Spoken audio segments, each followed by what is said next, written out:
Assalamualaikum dan salam sejahtera. Terus bersama saya Reza Roslan dalam 15 minit MMTV edisi 16 Januari 2024. Kita ke berita utama. Polis Diraja Malaysia PDRM mengesahkan telah merakam percakapan Ahli Parlimen Beruas Datuk Ngeh Kon Ham berkaitan kenyataan beliau yang didakwa cubaan campur tangan hal ehwal agama Islam. Pengarah Jabatan Siasatan Jenayah Bukit Aman, Datuk Seri Muhammad Suhaili Muhammad Zain berkata pihaknya masih menjalankan siasatan berhubung dakwaan tersebut yang disiasat mengikut Seksyen 4-1 Akta Hasutan dan Seksyen 233 Akta Komunikasi dan Multimedia 1998. Jelasnya pihaknya kini sudah memanggil seramai 66 saksi termasuk keterangan pengadu yang membuat laporan serta pihak media yang terlibat. Pada 4 Januari lalu, Bukit Aman mengesahkan telah menyiasat dua individu yang dipercayai mengeluarkan kenyataan sensitif dan seolah-olah ada cubaan campur tangan dalam isu hal ehwal agama Islam. Pada 30 Disember lalu, Koham dilaporkan memohon maaf selepas mencadangkan agar pakar perlembagaan daripada kalangan bukan Islam dilantik dalam jawatankuasa khas mengkaji kompetensi DUN untuk menggubal undang-undang Islam. Reman seorang lelaki berusia 30-an yang ditahan berhubung kes khianat kereta Datuk Ngeh Kon Ham di Air Tawar pada 10 Januari lalu disambung selama 1 hari lagi. Magistrate Nurul Izarina Rajai membenarkan permohonan polis untuk menjamu reman lelaki itu sehingga esok di bawah kanun prosedur jenayah. Lelaki itu yang ditahan pada 12 Januari lalu sebelum ini direman selama 5 hari sehingga hari ini untuk disiasat di bawah Seksyen 435 Kanun Kesesaan iaitu khianat dengan api yang membawa hukuman penjara maksimum 14 tahun dan boleh dikenakan denda jika sabit kesalahan. Terdahulu orang ramai gempar apabila berlaku kebakaran di rumah Ahli Parlimen Beruas sehingga menyebabkan kereta Mercedes-Benz E300 miliknya terbakar 80%, manakala Honda CR-V dan Toyota Hilux masing-masing mengalami 5% kebakaran. Siasatan polis kemudian mengesahkan terdapat perbuatan khianat apabila menemui molotov koktail di lokasi kejadian kebakaran tersebut. Kerajaan belum membincangkan mengenai cadangan rang undang-undang RUU Penggal Tetap Parlimen untuk mengekalkan sesebuah kerajaan sehingga akhir penggal kerana ia bukanlah keutamaan kerajaan perpaduan buat masa ini. Perdana Menteri Datuk Seri Anwar Ibrahim berkata perkara tersebut agak peramatang untuk dibincangkan kerana pandangan pelbagai pihak diperlukan sebelum membuat keputusan. Bagaimanapun, Anwar berkata beliau bersedia untuk membincangkan berhubung hasrat menggubal undang-undang tersebut. Terdahulu, Timbalan Perdana Menteri Datuk Seri Dr. Ahmad Zahid Hamidi menyarankan RUU Penggal Tetap Parlimen digubal agar pembentukan sesebuah kerajaan kekal sehingga akhir penggal atau sebelum pilihan raya umum seterusnya diadakan. Tambah beliau, langkah itu dapat menjamin kestabilan negara agar kerajaan tidak diganggu oleh percaturan ahli politik demi kepentingan dan agenda masing-masing. Penempatan penggal Parlimen bermaksud tarikh pembubaran Parlimen ditetapkan undang-undang di mana Dewan Rakyat tidak boleh dibubarkan sebelum tarikh ditetapkan undang-undang. Dalam pada itu, Setiausaha Agong DAP Anthony Loke Siuk Fook berkata DAP juga turut bersetuju dengan cadangan mewujudkan Akta Parlimen berpenggal di negara ini kerana seranan tersebut dapat mengurangkan masalah politik yang timbul dalam satu penggal Parlimen. Namun, perkara tersebut perlu diperhalusi sebelum ia diluluskan. Ketua Setiausaha Kementerian KSU dan Naib Chancellor diminta untuk menghantar laporan berhubung pelibatan penjawat awam dan pelajar dalam program kecerdasan buatan AI untuk rakyat. Perdana Menteri Datuk Seri Anwar Ibrahim berkata penekanan tersebut bagi memastikan semua pihak khususnya pelajar dapat menyertai program itu yang bertujuan meningkatkan pemahaman dan kesedaran orang ramai terhadap AI. Selain itu, Anwar mahu penyertaan berkenaan program tersebut mendapat sambutan dan mampu mencapai 1 juta peserta dalam tempoh segera bermula hari ini. AI untuk rakyat merupakan sistem pembelajaran kendiri dalam talian yang direka untuk meningkatkan pemahaman dan kesedaran orang ramai terhadap program ini. Ia mudah diakses dan menarik untuk rakyat dari pelbagai kumpulan umur, latar belakang dan lokasi geografi di seluruh Malaysia. Beliau berkata demikian dalam ucapan Majlis Peluncuran Program Kecerdasan Buatan AI untuk Rakyat di Pusat Kebudayaan dan Kesenian Sultan Salahuddin Abdul Aziz Shah Universiti Putra Malaysia UPM hari ini. Utusan Malaysia dan Cosmo melancarkan satu lagi produk terbaru. Apa yang ada dalam Iklaneka? Ia adalah platform yang tepat dan efektif untuk mengiklan antaranya pelbagai jenis notis, cautan kosong, hartanah, tender, kenderaan, mencari wali atau waris dan pelbagai lagi. Apa yang anda cari? Semuanya ada di sini. 2 dalam 1. Layari iklaneka.utusan.com.my.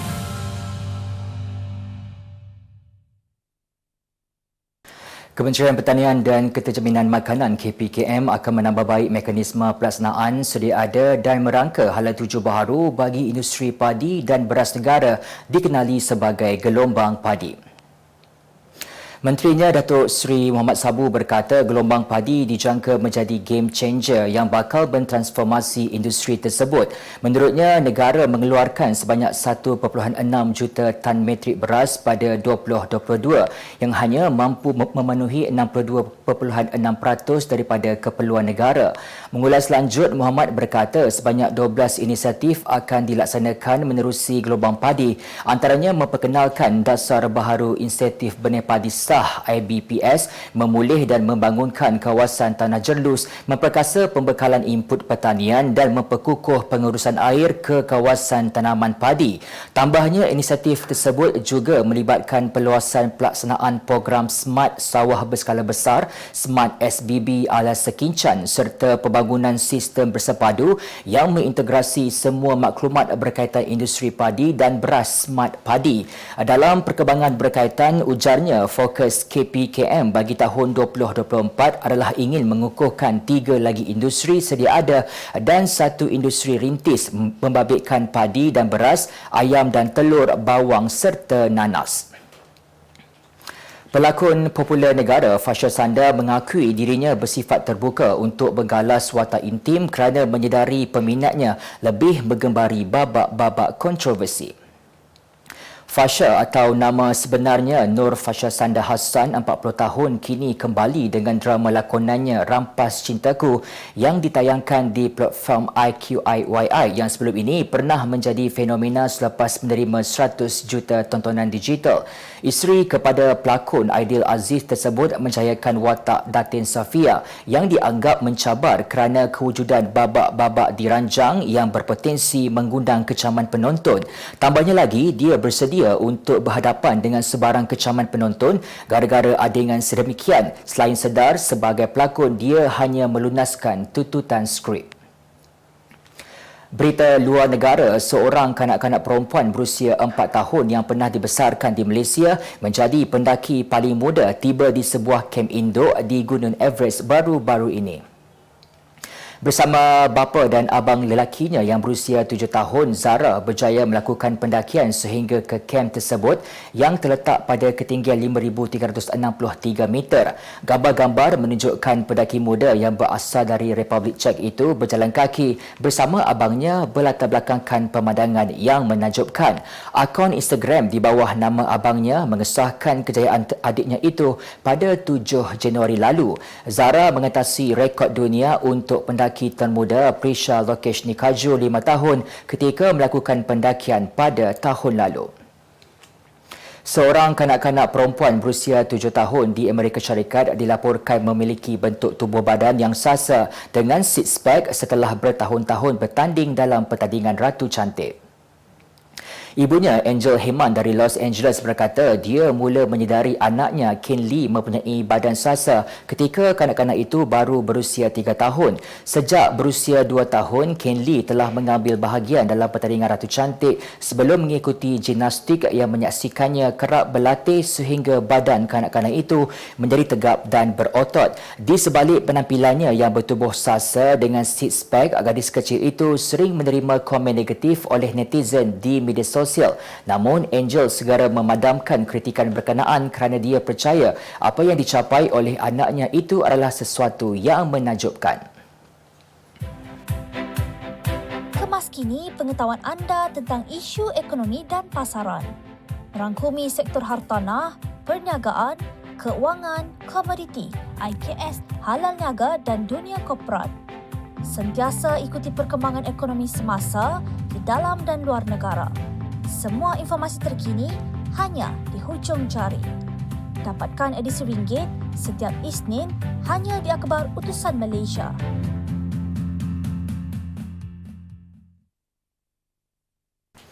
Balik ke berita ekonomi, sebanyak 7 syarikat menawarkan diri bagi melaksanakan projek kereta api berkelanjutan tinggi HSR Kuala Lumpur KL Singapura yang kini dianggarkan bernilai lebih 100 bilion ringgit. Bercakap kepada utusan Malaysia, pengerusi MyHSR Corporation, MyHSR Corp, Datuk Seri Fauzi Abdul Rahman berkata, 7 syarikat itu adalah antara 37 syarikat yang membeli dokumen tender menerusi proses permintaan maklumat RFI yang dibuka oleh kerajaan.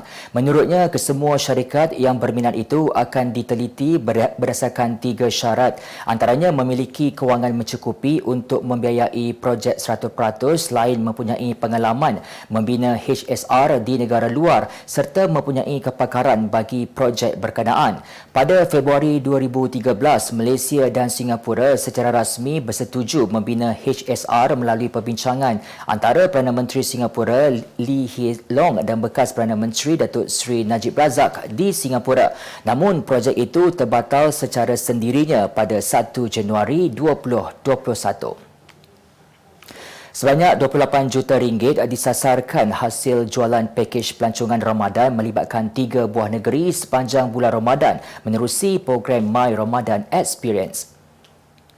Timbalan Menteri Pelancongan, Seni dan Budaya Khairul Firdaus Akbar Khan berkata pakej pelancongan yang julung kali dilakukan itu melibatkan penginapan sehingga 5 hari 4 malam di 32 buah hotel di sekitar Kuala Lumpur, Putrajaya dan Selangor. Katanya ini bagi mengetengahkan keunikan sambutan Ramadan di negara ini kepada semua pelancong Muslim di seluruh dunia, selain memaklumkan sehingga kini sebanyak 1,000 pak pakej tersebut telah berjaya dijual. Bagaimanapun, beliau berkata pihaknya telah menerima banyak maklum balas positif bagi mempromosikan pakej tersebut di luar negara termasuk China dan beberapa negara bukan Islam. Berita sukan, skuad Harimau Malaya dijinakkan oleh pasukan Jordan selepas tewas 0-4 dalam perlawanan pembukaan kumpulan E di Stadium Al-Junub Qatar awal pagi tadi. Perlawanan pagi tadi memperlihatkan pasukan kebangsaan di bawah kendalian Kim Panggon yang dibarisi kesebelasan terbaik dibolosi seawal minit ke-12 menerusi jaringan Mahmud Al-Mardi sekaligus meletakkan Jordan 1-0 di hadapan.